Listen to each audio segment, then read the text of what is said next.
Hello, it's Trent Clark, serial entrepreneur, CEO of Leadershipity and Aim for NIL. And I am a longtime international speaker and former coach in Major League Baseball, coaching in 3 World Series. I am with one of those proteges I coached back in the day, a good friend of mine, Chad Curtis. Chad, how you doing, buddy?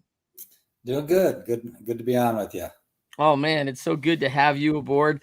It has been a long time, and you and I have had lots of discussions about philosophy and training, and you're probably one of the most trained up athletes I ever had in all my days as a strength coach. I'll probably never forget the time we were running you on the major woodway, and I think we were running you out like 23, 24 miles an hour, just like, how high can we take this thing, and we needed a sample guy to figure out what we could do. And we were running you pretty hard over with the Tribe, if you remember that, in Cleveland.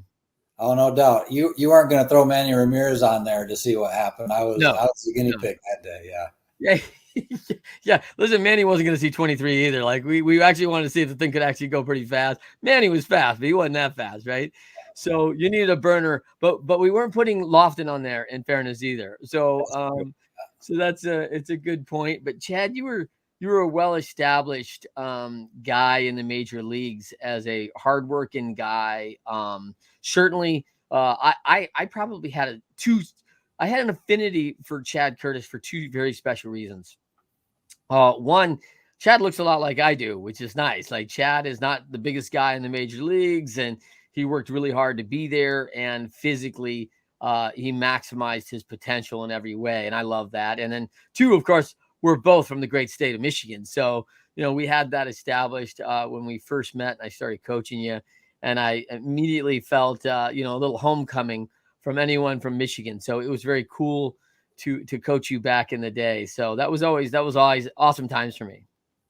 Yeah. I think that you talk about that. There's always some trends. And I remember when I was drafted, the Oakland A's, they basically drafted guys that were between 6'1" and like 6'5", and that was just their prototype. Yeah. And they got a few guys out of that, but I'm not sure they ended up with really good teams. And just like any other organization, you'll kind of cycle in, cycle out, and every once in a while, a guy like me gets into the mix, and if you produce, they give you a shot. Yeah, it's well, and I think that's kind of back to one of those big iddies, right? Of leadershipity. Productivity really rules the day, right? I mean, you could sit there and talk about how everyone looks and how they do this, but it's hard to argue with the numbers of productivity. Yeah, no doubt. I think, I'm not sure this is the exact right phrase, but baseball is a meritocracy. What are your merits? Are you bringing something to the table daily, or are you not? And you can be the nicest guy in the world, and the New York Yankees are going to say you're going somewhere else. I think it's such a good point. I mean, and I don't think it's the Yankees, it's any organization, certainly in pro baseball, but I don't know if it's any difference in any organization. Like, hey, how do we represent ourselves inside our organization? And how do we bring merit, value, good attitude, all those things that we want to add and be an adder inside an organization, as opposed to someone who's bringing negative behavior, not productivity, bringing teams down, not carrying their own weight. I mean, we've all seen what both look like. Yeah, no doubt. And I would say that's one of the things that if I look back on some things from my career, even my life, and some things I regret, there's those times and notions that people would say you are a value detractor. I think that, when you look back and you want to say whether it was the Angels or Tigers or Yankees, and you want to be able to say within that clubhouse and within that mix, I was able to add value. And that's, you want to be able to say that in whatever organization you're working in. For sure. Well, first of all, for everyone, welcome to the Winners Find a Way show. I am your host. I love the quote, winners, when shown data that they are losing, find a way to win. And that's what the show's all about, is challenges along for people that have achieved a lot.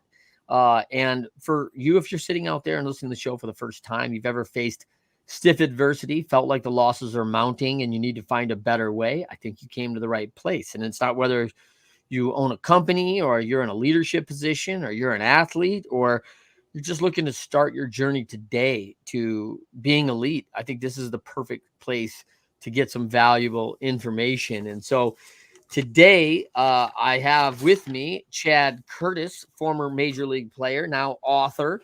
And Chad, there's a man. If I went down everything about you, there's all sorts of things I could list in this hot list, right? And by the way, both good and bad, right? Like, as I sit there and I go, man, longtime Christian brother, faithful person, 6 children, father of 6 children, Michigander, of course, junior college, World Series, standout, college athlete, MLB draftee, 2-time World Series champion, prisoner, right?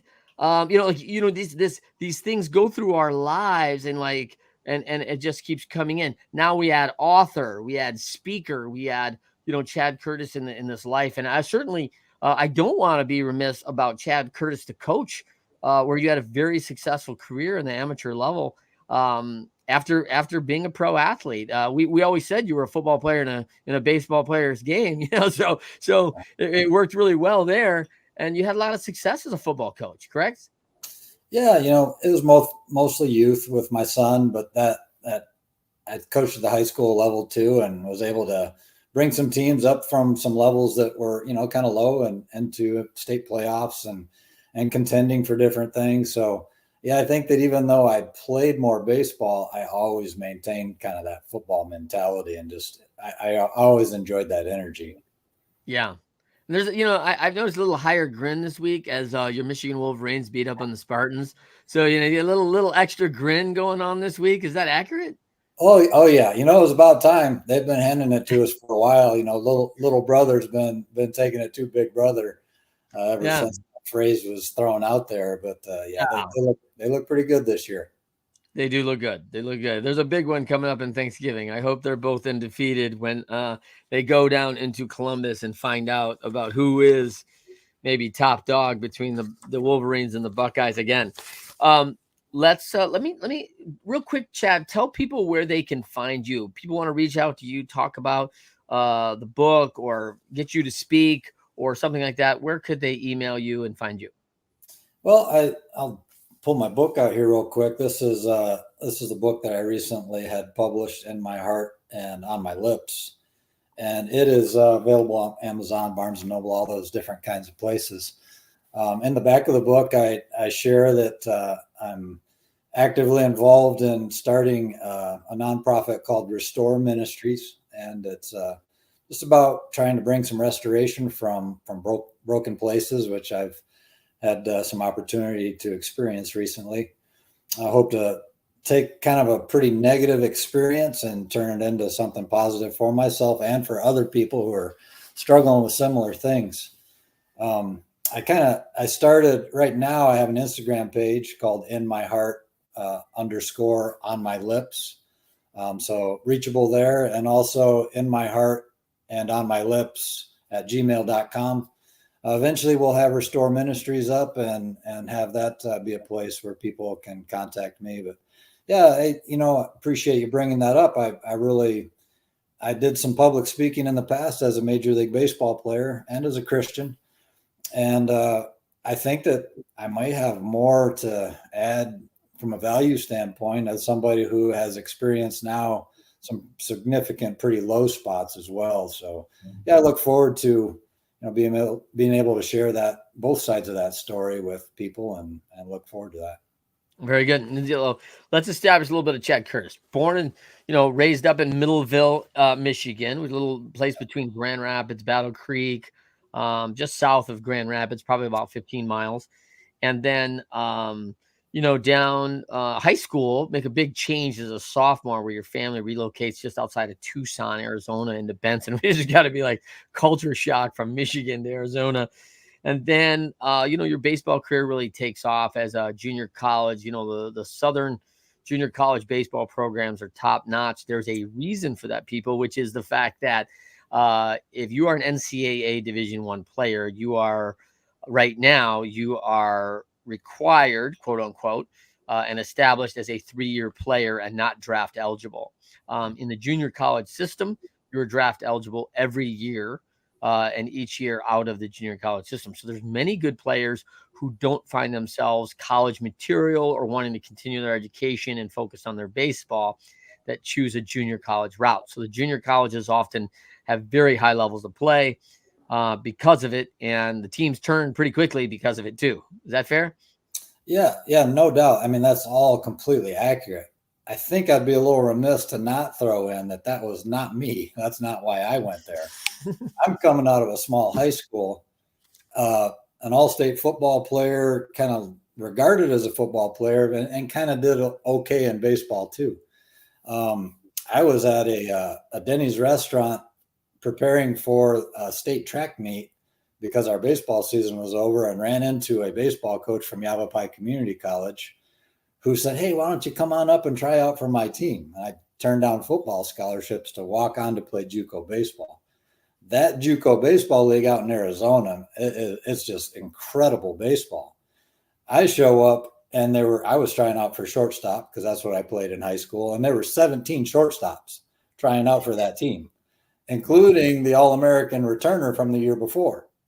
And I end up getting shifted over to second base, and I was mad. But I didn't realize is the reason they were shifting me is because there was no chance I was playing short. Yeah. Yeah, you get into that mix, and I think that's really, where a story kind of starts to unfold, where maybe other people don't see something in you, but you want to keep saying, "Hey, I believe that there is something there, and I'm going to keep working to see if that'll come out or not." Yeah, I think one of those things that establishes there is some trust, right? In those people that are managing us. And, there's a lot of times I think that I've established a person in a position because I knew it was best for the team. It was probably best for them in the long run. And you'll share that story probably a little later here about, a position change for you, but at the professional level.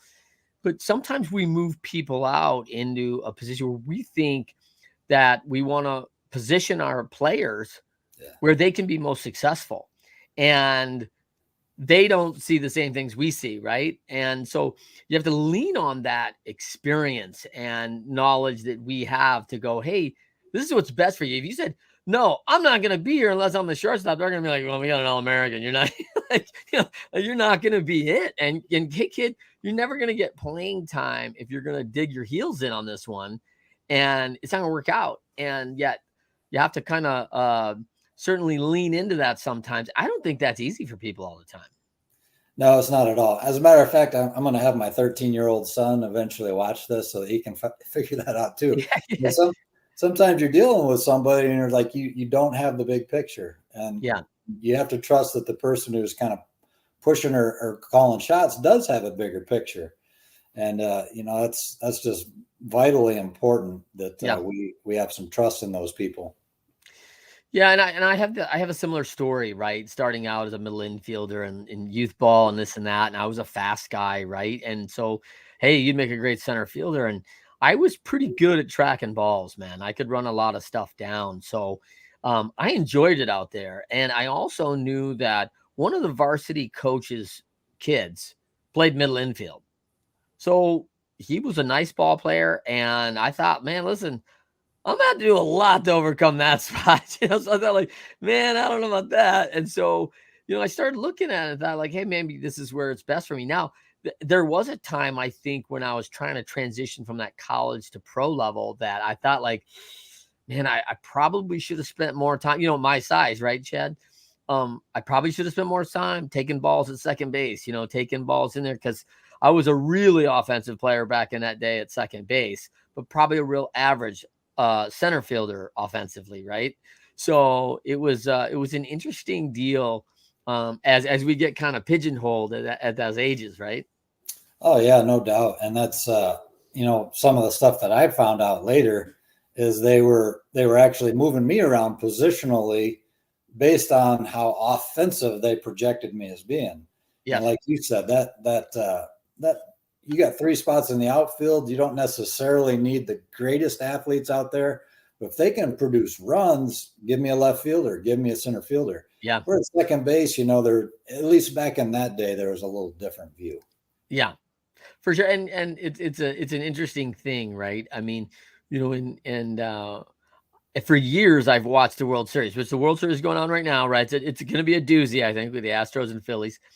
And as a two-time, Major League World Series champion, and myself having been in 3, man, we call things, we call the ball a finder. When you have someone out of position, like, and we just got to have that bat in the lineup, and we stick them somewhere on defense, and all of a sudden it's the playoffs, and invariably, like, there's 7 balls hit that way, right? It's crazy how all of a sudden you're like, oh, we got a weak link, we know it, and it just feels like everything's hit that way. You ever notice that? Oh yeah, no doubt about it. I mean, and to me, that's part of the beauty of the World Series, is stuff gets exposed. It's like, you get down to baseball at such an intricate level that it's like, man, the things that you got away with for part of those 162 games is just, you just don't get away with it in the World Series. Yeah, there's a whole new strategy, right? And the strategy is changing by the moment. I mean, like, because the moments are changing, and then players are coming in to do this things. I can remember when Randy comes up, right? And you're like, hey, listen, if Randy's going to throw, they can stick anyone in left field because no one's pulling the ball, right? Like, it's not happening. So they feel like, hey, we're safeguarded against the righties. And if the lefties are coming, we can shore up the right side of the field because no one's pulling the ball to right field. There's so many things going on, and it's probably the greatest thing. The real folks that are just passionate about baseball, love about baseball, is things change on a moment, and it's hard to watch because it's slow and it's strategy. And I really appreciate, as a fan now, when people come to me and go, I don't want you to feel bad. And, I'm wearing a world championship ring. I don't want you to feel bad, Trent, but I don't like watching baseball. And I totally get why you love going to the hockey game. And I do too. Like, I love going to the hockey game. I don't always understand every strategy, but man, it's fast. It's going quick, and there's a lot of action, and it's 20 minutes of just total chaos. And then we all go get a pizza and a soda and then come back and do it again, And so in baseball, boy, it's an attention at every single ounce of every moment. And there's a reason. And probably one of the best guys you and I were around was Joe Madden, about thinking that thing through 8 steps down. Like, if I do this, this happens. If this happens, then this happens. And then, he's 8 steps down on every decision, which probably what makes him a really solid manager. Yeah, Joe is incredible. And I think that he always added into the mix. He never got away from the psychological aspects of baseball and sports, where he knew that he needed a confident athlete. He knew that he needed a prepared athlete, and the preparation will lead to the confidence. So yeah, like you said, sometimes I think he almost tried to come off as goofy so that he could kind of slip in some of the psychological stuff. And I know where he got that. Guy died within the last few years, but Ken Reveza was the sports psychologist for the Angels. And Ken Reveza, man, he would come up to you, almost look like Groucho Marx, and kind of like he would have your guard down so low, but you knew he was getting deep into your brain. Yeah. And I think that Ken Reveza was so good at that, such a good guy too. And I think Joe picked up on some of that too, and just how to be within somebody's psyche without them really knowing it, and helping them raise up levels that they didn't know they had. Well, let's talk a little bit about that. Like, the superpower for me of athletics, I say it a lot in public forums and speeches, is that it is a hyper learning environment. I mean, it is the best of the best coming through with all these different experiences. And of course, then they surround you with great people like Revisa and, these tools of just knowledge. And for the sponge who can grab onto that information and extract every ounce of it, AKA Joe Madden, right?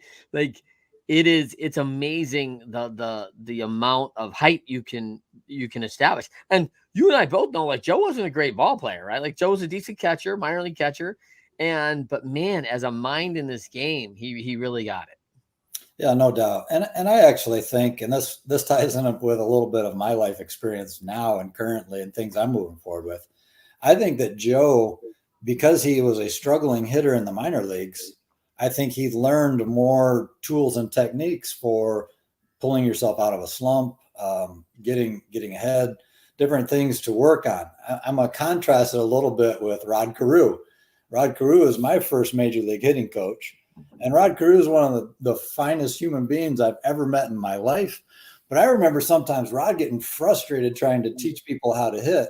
He's like, man, you just got to hit that ball the other way. He's like, okay, Rod, that's what you did in your career, and it was all natural.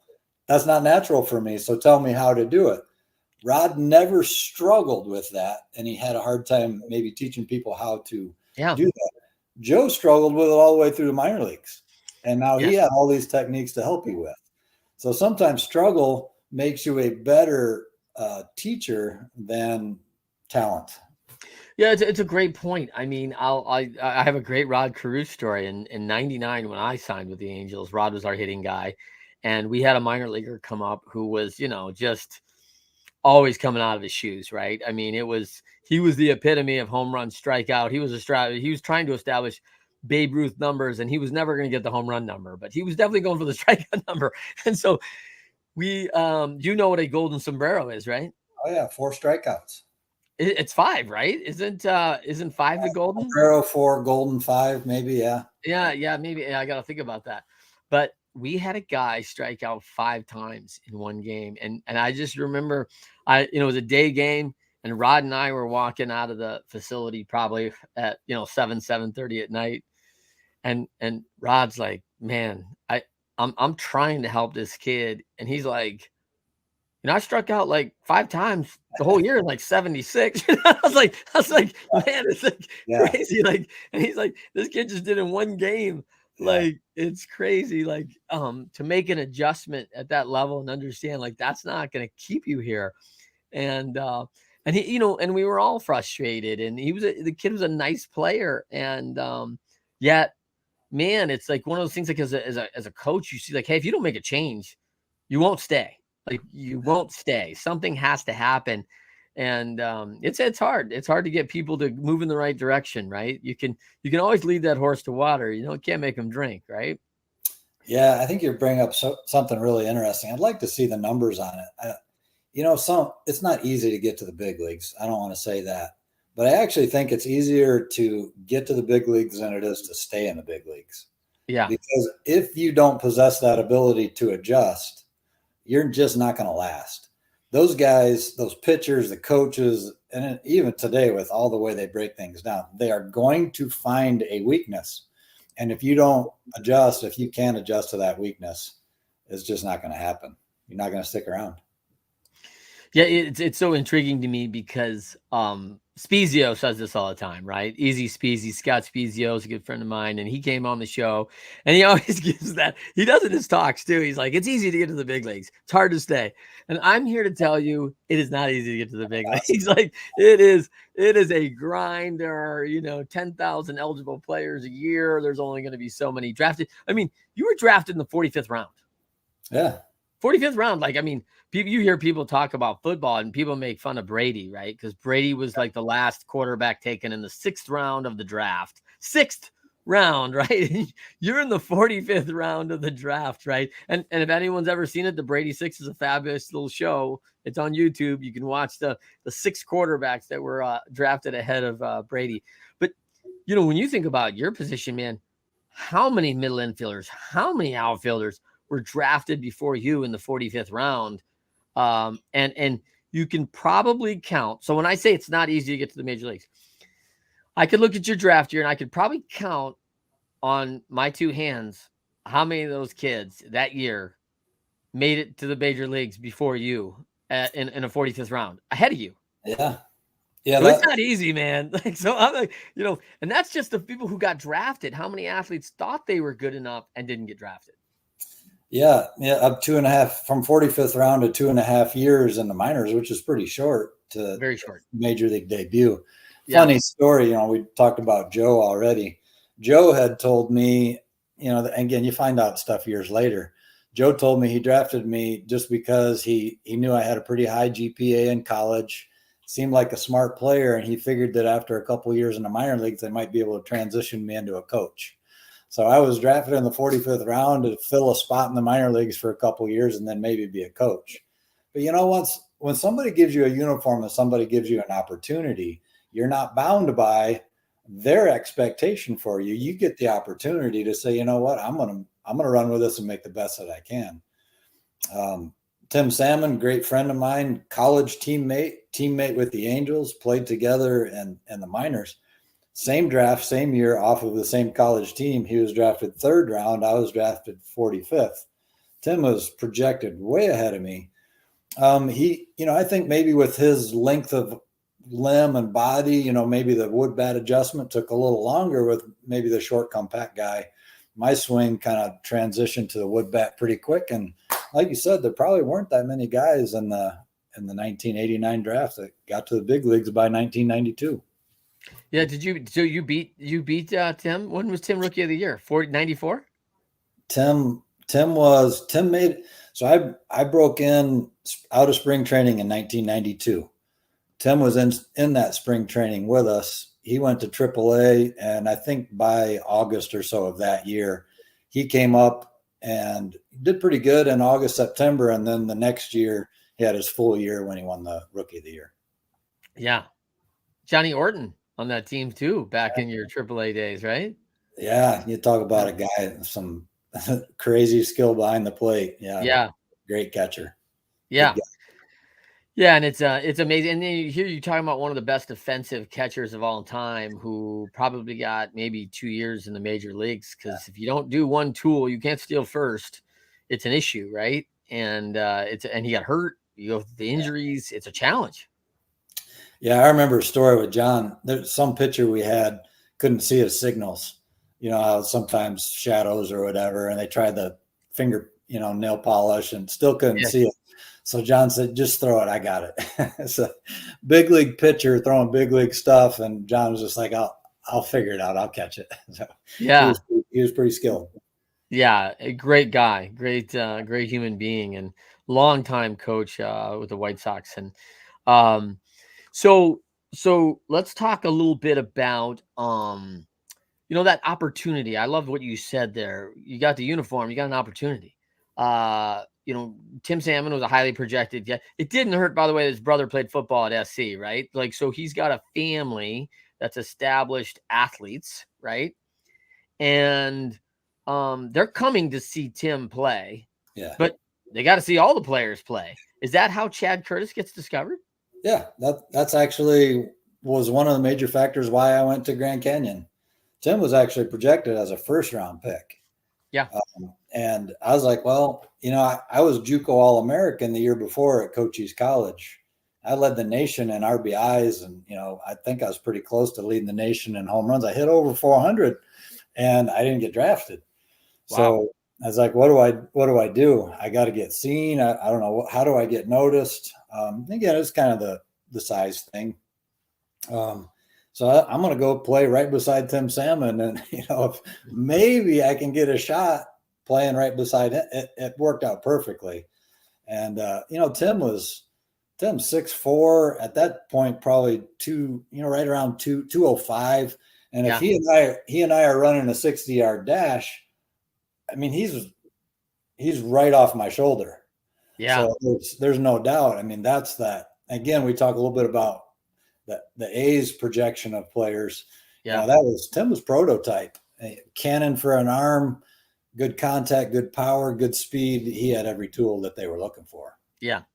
Yeah. Which made him the Rookie of the Year. And yeah, I loved coaching Tim Salmon. Hard worker, man of his word. You always like that as a coach. So let's kind of pivot here a little bit and talk a little bit about you bounced around. You're recently in the news, by the way, because Derek Jeter's the whatever his show was, the captain came out, and they had a little piece on, you were frustrated. The team got in a little skirmish and yada, yada. And you were a big Derek fan. I think Derek was a big Chad Curtis fan too. And you guys were out there winning games. I mean, all the time. It was just, everyone knew, like, New York's coming to town, or you got to go there. Like, we're probably not going to win the series. Like, if you get a game, you feel good about yourself, kind of thing. It was a real powerful team at the time, and not a lot of chinks in the armor, right? And certainly, that was a time where, you got the highest paid team in the league, and teams are frustrated. So maybe that's the psychological things people take, kind of like the hockey game, where what, maybe we can mix it up and stir our juices by getting in a fight, because we're not going to beat them on the field. On paper, we're not going to beat them up. Yeah. So you get into that, and then there's kind of a just misunderstanding about how that went down. Walk me through that a little bit. That's such a misunderstood situation, and then as it gets blown out, and I really appreciate it, actually, the way Derek addressed it. It's pretty easy to throw dirt on Chad Curtis's grave these days. And I didn't feel like Derek took that opportunity in his show. And I've had so many chances to replay kind of a lot of different things, but that one in particular. First of all, there's a reason Derek Jeter has a handful of rings. Yeah. Because number one, he was a great player. Derek made everybody around him a better player. I think the greatest example of that is David Wells. Mm-hmm. David Wells had stuff that was crazy stuff. I hated facing David Wells. That he could get that four-seamer in on your hands and just keep it there, where most lefties couldn't keep it there. It'd leak a little bit and you'd get them. And then, so now you add Derek being the one that came to him every once in a while. I give Derek so much credit looking back. I'm sure that he knew the little things to say to Boomer to keep Boomer focused on the mound. Yeah. Okay, so here I am, and I'm in this situation. I'm starting to learn to just like, dude, this guy is a Yankee legend to be. So he's third, fourth year in the league or whatever it is. He is on track to be Joe DiMaggio, Babe Ruth, Lou Gehrig, Yogi Berra. You got a chance to be in that. And he is. So and it played out that way. Sure. So then you're in Seattle and you're in a little brawl, and and again, this is a little bit me, and this is part of the bad personality. I get so fired up in situations like that, I lose my brain, I lose my mind. So to me, the football kind of takes over, right? We're all in right now. To my buddy Joe Girardi just got punched in the face, and it's not playtime, it's not game time. Well, here we are. We're in this middle of a transition from baseball, the traditional sport, to baseball, the entertainment venue. And I think that Derek was on the leading edge of helping baseball become something that the general public would watch instead of just the diehard baseball enthusiast. For sure. So he's and it wasn't that I don't even know if it was conscious or not, but him and Alex had a relationship. So when things had settled down, it was like, okay, time for us to, just shadow box a little bit. And here I am in the middle of all out war mode. And actually, if you watch that clip, you'll see me standing beside Don Zimmer. No greater Derek Jeter supporter fan in the world than Don Zimmer. You look at Don Zimmer's face, and he was aghast, just like mouth open, and he was like, "What's going on? That's my guy. That's Derek Jeter. That's the next Joe DiMaggio, and he's out there doing something that's contrary to old school baseball mentality." But remember, we're in this transition from that old school stuff to do something that ultimately is probably a better thing. Yeah. So I didn't see it that way. Don didn't see it that way. So I ended up saying something. Could have handled it a lot better. And again, I would like to say, and I hope that this is accurate, it was as much as me saying, Derek, we need you to be the guy that we all know you are, not that. So I also want to just look at that and say that's such a small thing in the grand scheme of everything that he added to those Yankee teams. But when Chad Curtis and Derek Jeter come up, that's the thing that comes up. Well, here's my first opportunity a little bit more publicly to say, I think Derek Jeter is one of the most underrated baseball players of all time, even though he's very highly rated, because I think he added tremendous value. When in modern day sports, when you can go on a run like that and win championships like that, that's incredible. Yeah. Well, it's also one of the things that is unique, and I don't think Derek apologizes. Like, he never apologizes for his numbers. Like, your numbers aren't as good as this thing. He's like, that's not my measure.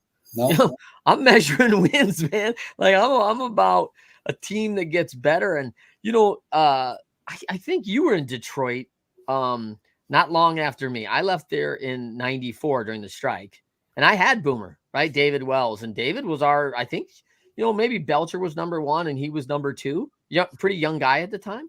yeah.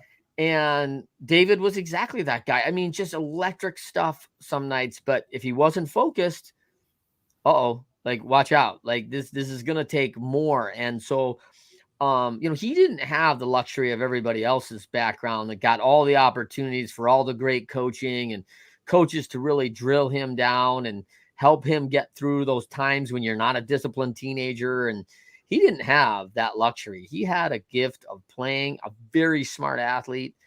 And listen, that attention, like, man, I tell you, when people ask me about some of these athletes who, maybe didn't ultimately, like you say, reach their full potential, right? And we want to talk about that a little bit too. Is, man, I don't know who I would have been at 21 years old if someone would have handed me $10 million and a 4-year contract, right? Like, I don't know, at the end of those 4 years, I might have been just, been like, oh my gosh, thank goodness he's done. And we can move him on to somebody else's AA roster because he has no business being here. The self, I don't know if it's pride, but certainly the self-reliance and the perseverance to continue to get better and compete at that level when a lot of issues in your life just got resolved, because money can do that for you, right? And it's a challenging situation, especially for young athletes who've never seen anything like that kind of money and wealth and opportunity that brings both good and bad. Is that fair? Yeah, no doubt. I think that whole scenario gets handled better today than it did 20, 30 years ago. I think 20, 30 years ago, there are a lot of guys that got derailed by some of that early success and money that came along. I think that now, and I give some credit to agents and different people who have realized, and maybe it's selfish motive. If I can keep this guy good for 20 years, he keeps producing in my lineup of players. Whereas if he burns out because of whatever, then it's not good for me or him. So I think that they've started to really surround some of that great talent with just some good counseling and good direction. And so that's a really positive thing. Yeah. Let's talk a little bit about one of the tough questions, man, like that I see as we talk about that quote, right? I'd like to ask you about that. Like, winners, when shown data that they're losing, find a way to win. When was a time that, I mean, you've had a number of them, but what's a good example of a time you were just up against it, losing? All the criteria says this is not going the right direction. Down but not out. Found a way to kind of turn that around. And what'd you do about it? I'm gonna give you two examples, and one is almost frivolous, and it's from baseball, and the other one's a little more deep. The frivolous one from baseball was actually when I was with the Indians, and I was really struggling. Teams were throwing me fastballs just a little above my hands, and I would just keep swinging at it, and I continued to not produce because I would continually swing at this pitch, and they just kept throwing it. So one day Charlie Manuel who, like only Charlie Manuel could say, said, "Kid, if you're going to swing at the high fastball, leave your hands up there." And I was like, what did Charlie just say? Leave your hands up there. So he was saying I was kind of dropping my hands and then trying to raise them back up to hit the ball. Well, that's that little tiny little bit there. So what I was doing wasn't working. And I finally was given this little piece of something that I say, hey, make this adjustment. So I kept my hands a little higher and I kept getting those same pitches and I started smoking them. Matter of fact, that year I ended up getting traded to the Yankees and Eric Plunk threw me a high fastball. So I'm playing the team that traded me. He threw me a high fastball. I think it was the bottom of the 8th inning. I hit a home run to take the lead in the game. And I was like, Charlie, so that was a little thing where, you're realizing that what you're currently doing is not working. You better make an adjustment. Yeah. A little bit trivial. Yeah, I love that. I love that Charlie Manuel reference. By the way, you gotta have a little more Southern drawl on Charlie, man. He was South, boy. Yeah. I love Charlie Manuel. And it's so true. And you look at, I can remember the way you were hitting, you were hands at your shoulders, even below sometimes as you were loading in.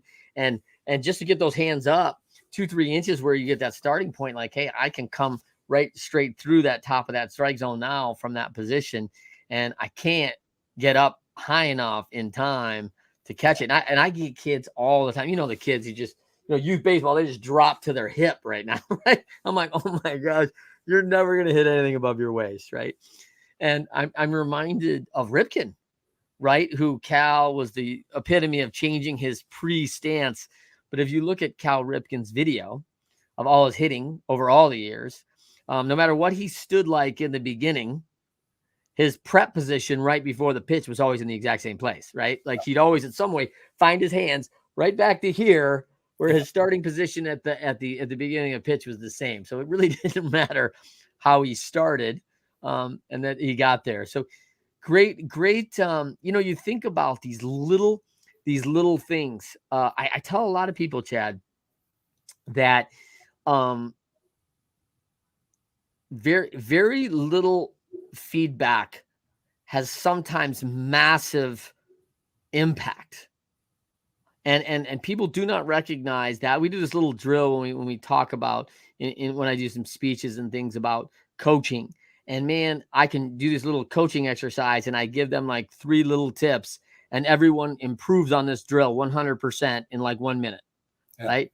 And I ask the people, hey, are you giving these little information? I don't need to show Chad Curtis how to hold a bat. I don't need to show Chad Curtis how to get ready to hit, where his eyes should be. I don't need to teach somebody on my team how to make a circle, but something very specific to help them in their role on this team and in this organization.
Okay, Chad.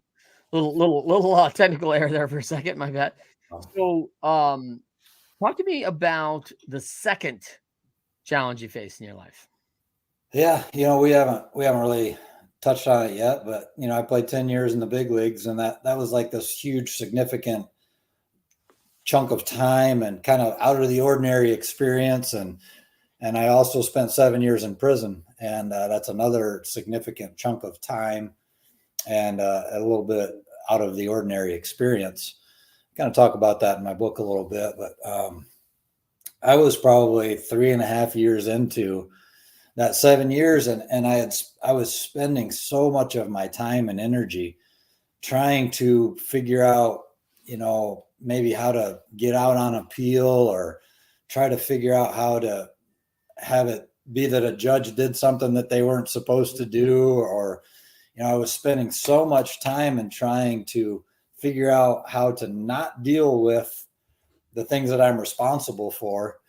And it just wasn't working. It wasn't working mentally. It wasn't working emotionally. It wasn't working legally. And it was just really kind of making, you're in prison, which, I mean, I think most people could imagine has some level of miserable to it, but it was making even that, miserable experience worse. So I just realized it wasn't working. And I just made a little shift right there. I said, I'm going to just start dealing with me, dealing with the things the poor choices that I've made, and the consequences of them, and try to start to figure out, if I made poor choices, what led to them. How can I make sure I don't do that again? How can I make some amends for the things that I've already done? How can I be positive for my own kids moving forward? And all of that boiled down to taking more responsibility for why I was there, instead of trying to figure out how to get out. Mm. Let's talk. That's great. Let's talk about as you talk about that, talk about a little bit. You and I had a conversation off camera before. People fall, people err, and we're called as Christians to forgive, and we can ask, and not everyone will, right? People of this world are going to look at you in a different light, and it's not always going to be great. Certainly, probably one of the most strongest characters of all the Bible is David. When we know David is, he slayed Goliath, man, and then he became the king, and he was so good to Saul when he was the king, even though Saul threatened his life. And then, he's the modern day hero. He is what everyone wanted to be in their lives. And then one day, hey, I think I might just sleep with my buddy's wife, and then have him killed on the front lines. Like, wait, what? Like, this is David. Like, what are you thinking, man? And the whole thing is gone awry. Talk to me a little bit about, you erred in the past, and we all have. What's your expectations from people of how they see you today? Well, first and foremost, I want to just say, probably people that will end up watching this, will have some level of negative response, negative feeling towards me, or even me being in public, And first and foremost, I have to recognize that I gave them the opportunity to feel that way. And, and I, since I've been out of prison, I've been super pleasantly surprised by some different places where I find grace and some people who show it. And I've also been a little discouraged and disappointed by some peoples and group that choose not to show grace. David is a great example, and I actually use that in my book as well. David was a man declared to be a man after God's own heart.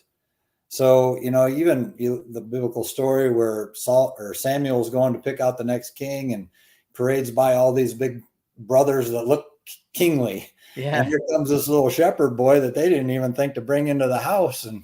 And God says, that's the guy. And why is that the guy? Man looks at the outward appearance. God looks at the heart.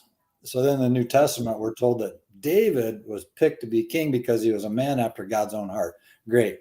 Then you got Goliath, and you've got all the things you talked about. So, and what I liken it to in my book is like, one day David's out on his belt. He was supposed to be out at war with his men, but because he looked at it as an easy battle, he had gotten to a place of comfort in his life. He was in the wrong place. And while he was in the wrong place, he puts his eye on the wrong thing. And when he has his eye on the wrong thing, he makes the wrong choice. And then he just keeps doubling down until, he's it ends up in murder. I've shared with people that had David committed those acts in the state of Michigan right now, David would be incarcerated for life. He would have a life sentence for his crimes. But then after that, David goes through a period of repentance, and God uses him again. And we have some Psalms that are written after that. We have Psalms 51, create in me a new heart, O God, renew a right spirit within me. So David has this recognition, man, I've messed up. I've made some really horrible, poor choices, but I'm still in a position to be used by God. Now that required a humble David. It required a repentant David, and it required a faithful David. He had to walk faithfully forward and and he also had to deal with some of the chaos of his poor choices. Sure. Very similar. I really believe that for a good portion of my Major League Baseball career, I tried to use my position as a baseball player to be an ambassador, a representative of my faith, and even when you and I were together, I was in the weight room one day, working out afterwards. I was just hammering through my workout, trying to get done as fast as I could, go hang out with my wife and kids and go do something. One of those days where you get out a little early. And one of the interns, whose name was Chad, came up to me and said, "Hey, Baseball Chapel" was on my shirt. He said, "What's that mean?" And I was like, "I don't really have a conversation right now. I'm trying to get out of here." But he kept asking questions. I was like, you know what? Stop.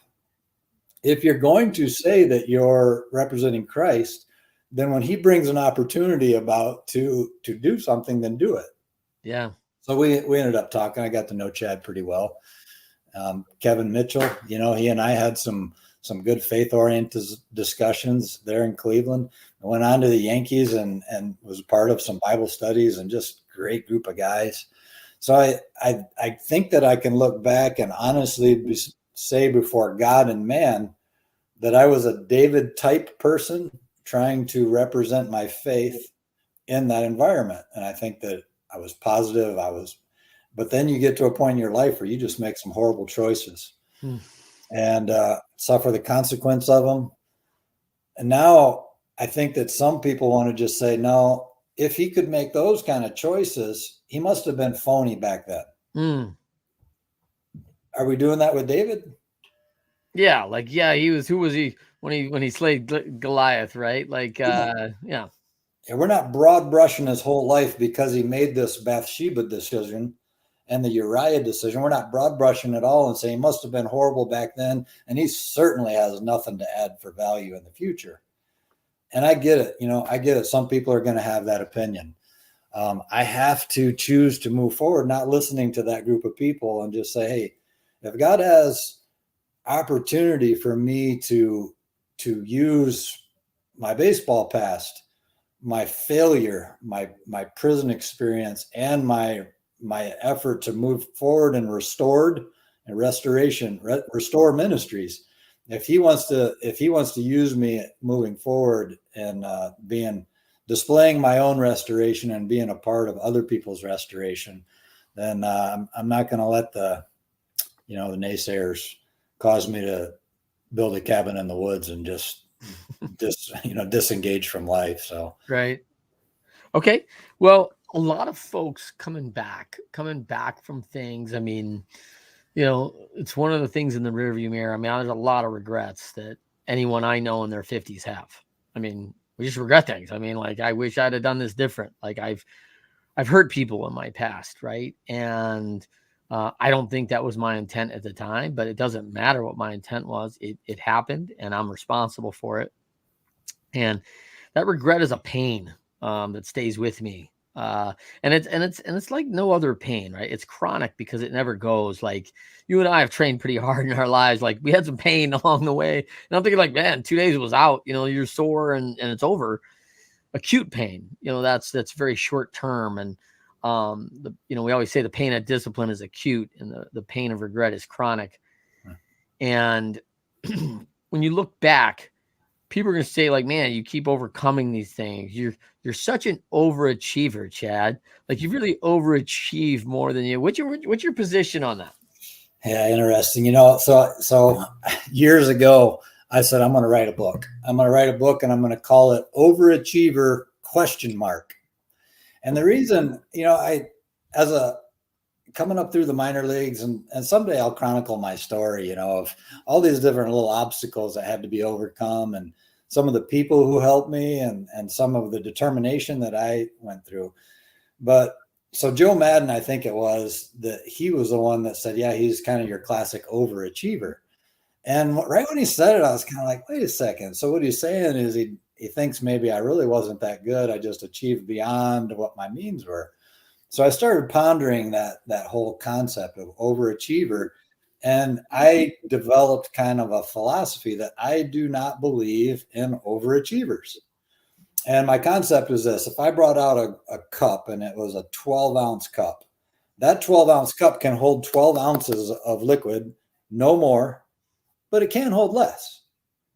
So I believe that we've each been given a level of potential that we can either get all the way up to and maximize, or we can live at different levels of not reaching our potential. So those would be underachievers. You can't, just like a cup can't achieve more than 12 ounces, I can't achieve more than what my giftedness, my abilities, and my opportunities are going to afford. But I can do less. So in my life, I wanted to take all those opportunities, all those, whatever gifts I do have, whatever talent I do have, whatever size I do have, whatever work I can put into it, and whatever opportunities come out of that, I want to make the most of those. So instead of seeing that as overachieving, I see that as coming closer to reaching full potential. So that's something that was on just kind of on my mind years ago. I was like, I don't really believe in that whole overachiever thing. I believe that every single human either gets really, really close to their peak potential, or they're actually underachieving, which motivates me to say, let's keep going, because I might have some more to give. Well, yeah, and I don't know how many times someone's pushed me into another level that I didn't know I could do, right? And it's always and very rarely is it comfortable, by the way. And yet you find out like, hey, there's more in the tank. So I love that, Chad. So I'm here. So thankful today on the Winners Find a Way show with Chad Curtis, author of In My Heart and On My Lips.